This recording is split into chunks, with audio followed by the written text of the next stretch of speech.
Han baru saja hendak meluruskan punggungnya yang pegal sejenak di atas kasur, ketika Uminya mengetuk pintu kamar dan memanggilnya. "Ada apa Umi?" katanya setelah membuka pintu kamar. Uminya tersenyum. "Ayo ikut Umi ke ruang tamu, ada yang mau Umi bicarakan." Han malas ketemu Farah.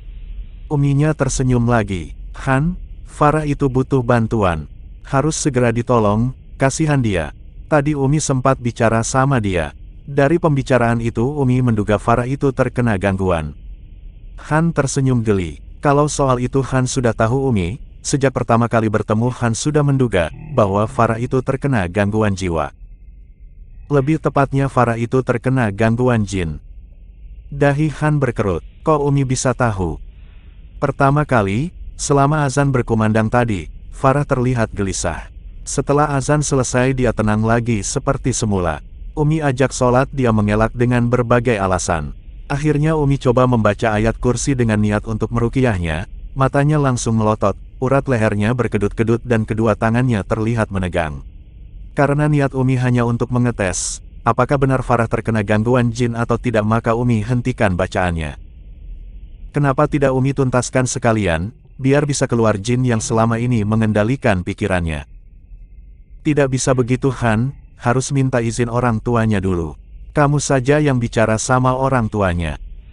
Han berpikir sejenak. "Iyalah. Nanti Han telpon Pak Syamsul, kalau beliau setuju, Umi langsung eksekusi saja jin pengganggu itu." "Han, pertama, kamu bertemu langsung saja dengan Pak Syamsul, biar lebih nyaman dan lebih jelas pembicaraannya. Kedua, penggunaan kata eksekusi yang kamu bilang tadi tidak tepat, kata itu terdengar arogan sekali, seakan kita ini adalah orang yang hebat, seenaknya bisa main eksekusi saja. Padahal tanpa izin dan bantuan Allah, sebaik dan sefasih apapun bacaan Al-Quran peruqyah, tak akan berpengaruh apa-apa terhadap makhluk gaib itu."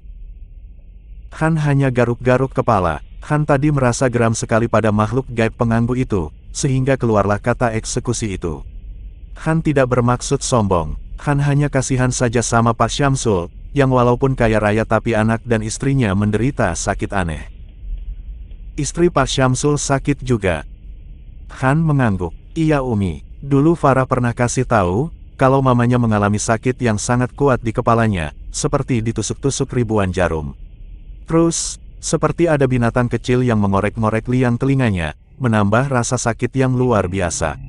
Sudah berobat di dalam dan luar negeri, secara medis maupun alternatif tetap saja tak bisa sembuh sakitnya. Subhanallah, kasihan sekali.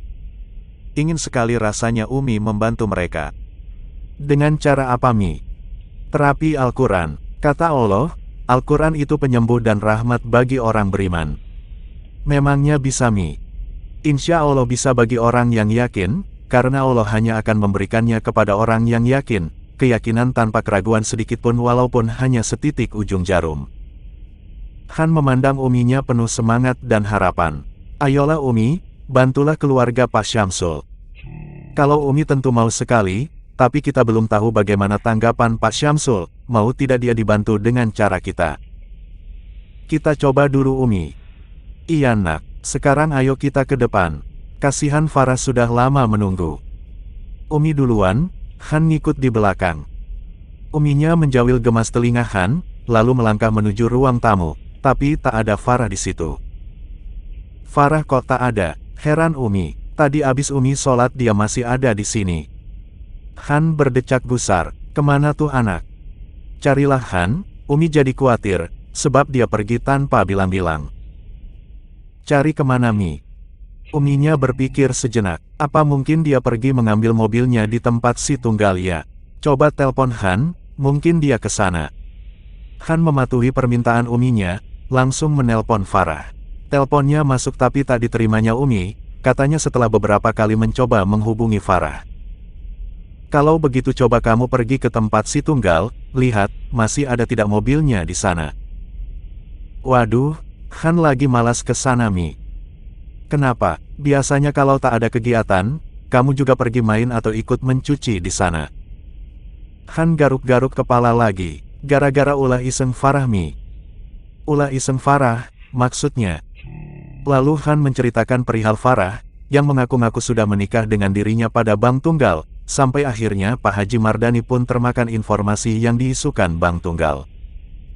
Uminya tersenyum geli, makanya cepat nikah biar tak dikerjai orang. Waduh, kok malah berbelok ke sana pembicaraan Umi. Maaf, Umi bercanda saja. Anak bujang Umi serius saja bawaannya, kata Uminya sambil menjawil lembut telinga Han lagi. Cepat pergi ke tempat si tunggal sana, Umi jadi penasaran kemana Farah pergi. Dibawa jin penunggunya kali Mi, kata Han sambil tertawa. Han, tidak boleh ngomong begitu. Cepat sana ke tempat si tunggal. Han tak punya daya lagi untuk menolak perintah Uminya. Iya Umi, Assalamualaikum. Waalaikumsalam. Han bergegas berjalan menuju tempat pencucian bank tunggal. Tapi ia menghentikan langkahnya di warung samping tempat pencucian itu. Mobil Farah tak ada lagi di situ, berarti dia sudah pergi. Pikir Han, ketika mengamati suasana tempat pencucian itu dari warung. Ia bergegas pulang lagi. Mobil Farah sudah tak ada di tempat pencucian bank tunggal Mi, lapor Han pada Uminya. Pergi kemana anak itu? Umi kok jadi cemas ya? Mungkin Farah pulang ke rumahnya Mi, sahut Han. Anak sebesar itu ngapain juga dirisaukan. Dia bisa datang ke sini tentunya dia juga bisa pulang sendiri. Iya, Umi tahu, tapi entah kenapa Umi jadi merisaukannya. Coba kamu telpon orang tuanya. Waduh, Han segan Mi.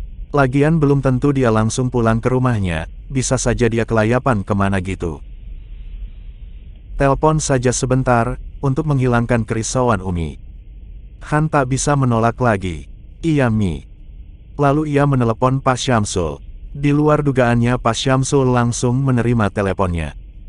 Assalamualaikum Han. Masya Allah, tumben kamu nelpon. Suara itu terdengar antusias. Waalaikumsalam Pak. Bagaimana kabarnya Pak? Sehat? Alhamdulillah fisik sangat sehat, tapi kalau batin, ya, kamu tahulah. Mereka terdiam sejenak. Han, tadi Farah bilang mau pergi ke rumahmu, benar dia ke sana? Iya Pak, tadi Farah ke rumah saya, tapi sudah pergi lagi entah kemana. Umi menyuruh saya menanyakan sama Bapak, apa Farah sudah pulang ke rumah. Saya masih di kantor ini. Sebentar saya telpon ke rumah dulu, tahan dulu telpon kamu jangan dimatikan. Terdengar Pak Syamsul berbicara dengan seseorang, sepertinya dengan asisten rumah tangganya. Lalu ia berbicara pada Han. Han, Farah belum pulang ke rumah. Pergi kemana anak itu? Saya tiba-tiba jadi cemas ini. Tadi sudah coba saya telpon Farah, tapi tak diterimanya Pak. Beritahu Han. Sudah berapa lama dia pergi dari rumahmu? Belum terlalu lama sih Pak. Cuma tadi Umi agak cemas, sebab Farah pergi tak pamit, menghilang begitu saja. Nanti saya coba lagi telpon Farah Pak. Iya, terima kasih Han. Saya juga akan coba menelpon Farah. Semoga semuanya baik-baik saja ya Pak. Sudahlah dulu ya Pak, kalau ada kabar terbaru kita saling kasih kabar. Iya Han. Han ditelepon Pak Syamsul, ketika ia baru saja memasuki halaman rumahnya sehabis sholat maghrib berjamaah di masjid. Han, Farah belum pulang juga, ditelepon berkali-kali tak diterimanya, beritahunya dengan nada cemas.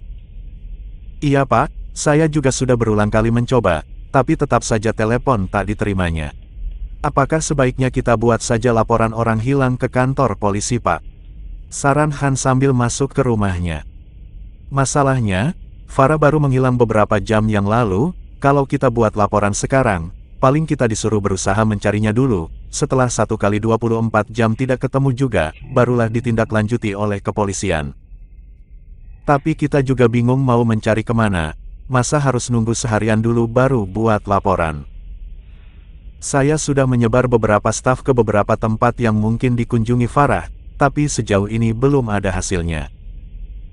Han terdiam, mencoba berpikir, tapi entah kenapa otaknya terasa kebas, membuat pikirannya buntu. Tiba-tiba ada panggilan masuk menyela di ponselnya. Pak, ini ada panggilan masuk dari Farah via WA.